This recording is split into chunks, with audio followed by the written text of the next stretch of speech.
how to find your life's purpose.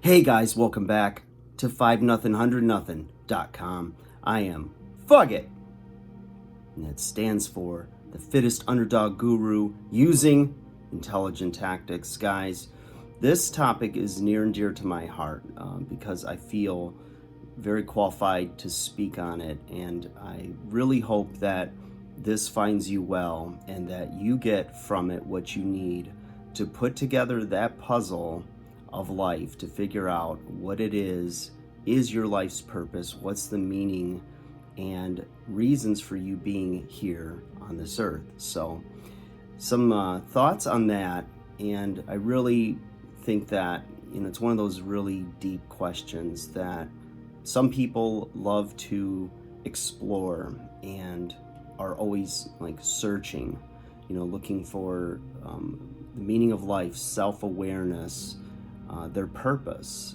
And a lot of people, I don't know if they're necessarily chasing after that, or if they have a yearning for it, if they just dismiss it and bury it somewhere deep down inside. But it's one of those times where I think you need to have this childlike wonder and awe and really search and look for that. And a lot of times when we hear things like that, we don't really get the context, or like, okay, well, how do I do that? And they go on a huge pilgrimage looking at different resources, talking to different people.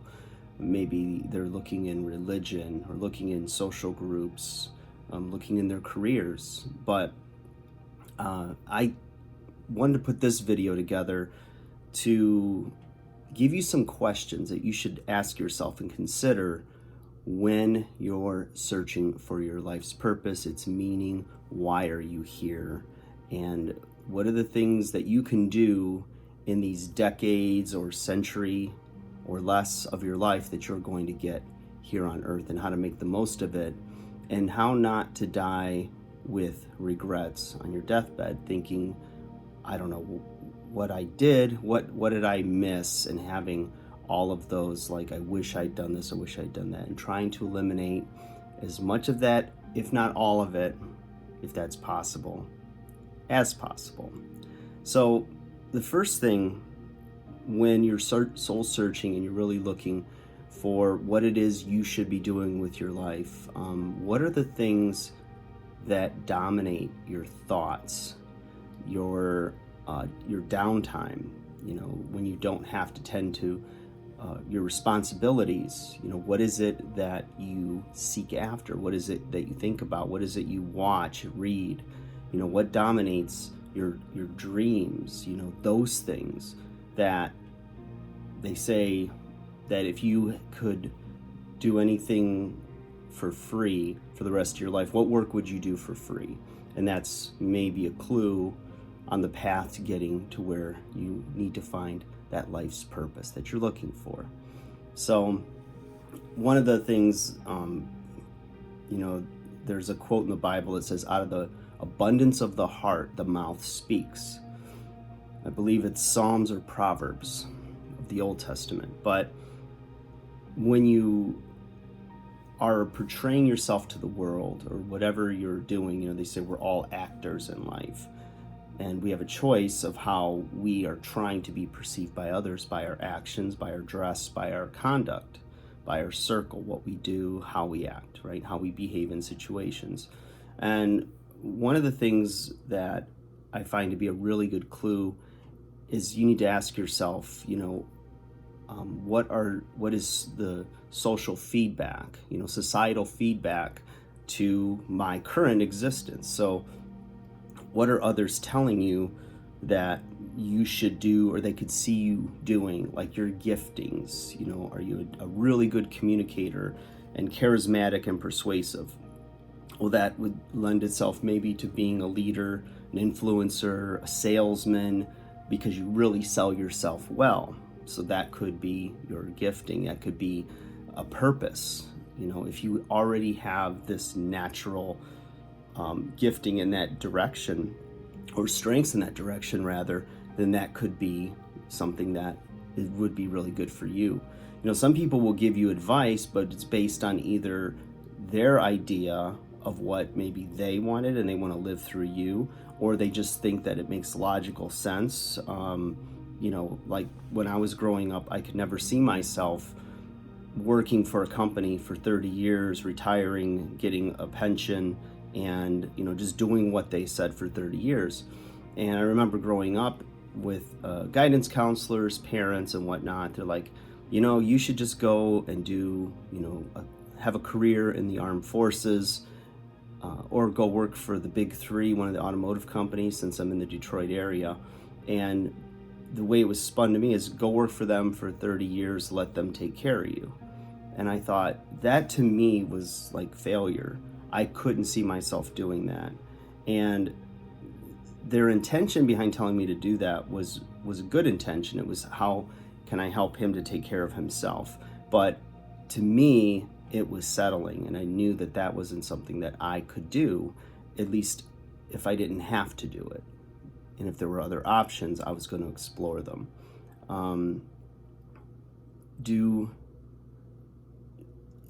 That's the best way to say it. Doing anything else would be failure, settling, or compromise. And you get that intuition, or you get those feelings in your heart that it just doesn't work. It feels like a letdown, and you're just like, no, I'm good. If you're in a fear mindset, then you're gonna settle and just be happy for anything you have. But when you believe in yourself, and you go after what you want in your life, then failure is nothing. You don't care, because there's nothing more important to you than your life's work, than your purpose, your mission.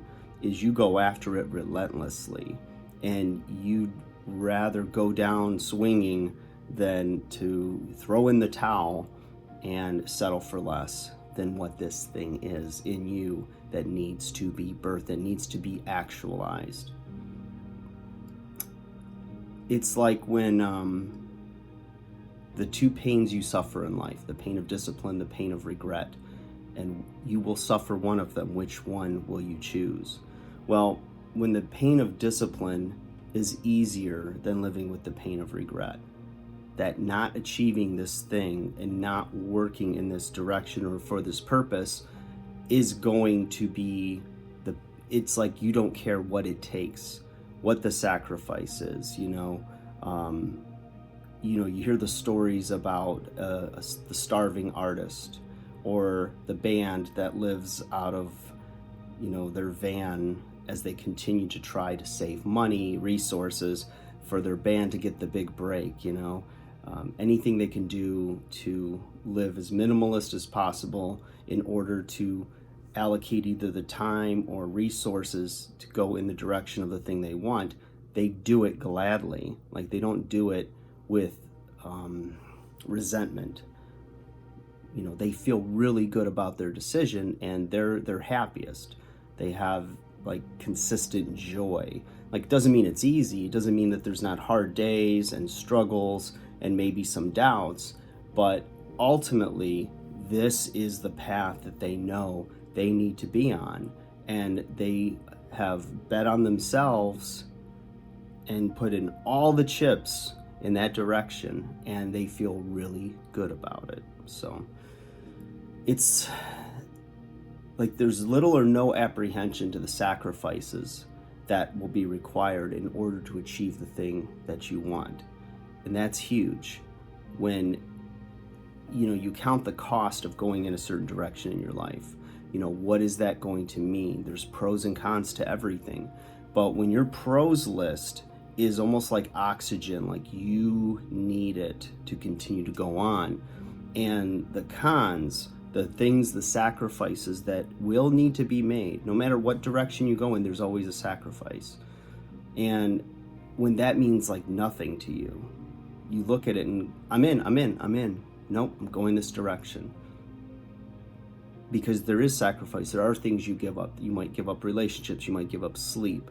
You might give up having a family in order to do that critical work in the time frame needed in order to achieve what you want. And it can be a lonely road sometimes, but it's worth it because you know that this is the direction that you need to go. Like it hurts, but it doesn't hurt as much as if you had given up and just become like a cog in the system and just done what society or others, family, think is the right path for you.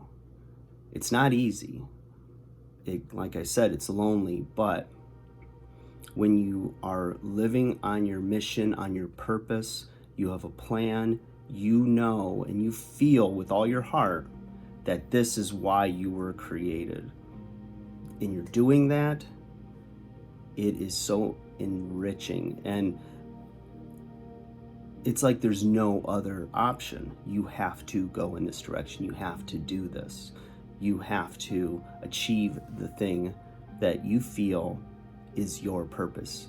Now, you might fulfill it, and it might be a time frame, like an athlete only has so many years before the body ages or before he can no longer do what he wants to do. But you may have another purpose or a mission or thing, a bucket list thing. I mean, there's some people that are ridiculously ambitious and they go after relentlessly whatever it is that they're pursuing, and they achieve it. There's a lot of examples of that. People that course corrected or went to the top in one field and then jumped to another field, or they did really well, with a white collar career, then cashed out and went into maybe missions work or philanthropy or something, where they feel that it's not like something that you just put in a little box, what it is that is your purpose, but there can be offshoots or transitions or progressions to what it is in your heart that you're doing, that you need to do or want to do, that you almost have to do. So I know it's a little crazy. I hope it's does not fall on deaf ears and you guys understand what I'm getting at with finding that purpose, your mission. Why am I here? What's the meaning of my life? There's the general overall meaning of life in general, and then there's the very unique nature of you. There's one you in this world. There's one you with the parents you had in the time in history you were born, with the experiences you've had so far, and whatever it is that's in your heart to do, you really need to do it, because it's not only fulfilling you, but it's contributing to mankind as a whole. So guys, I hope you enjoyed that. I'd love to continue a series on this, but shoot me your questions, shoot them below. A lot of food for thought. Consider those questions, you guys. Get back to me, and I'll talk to you again soon.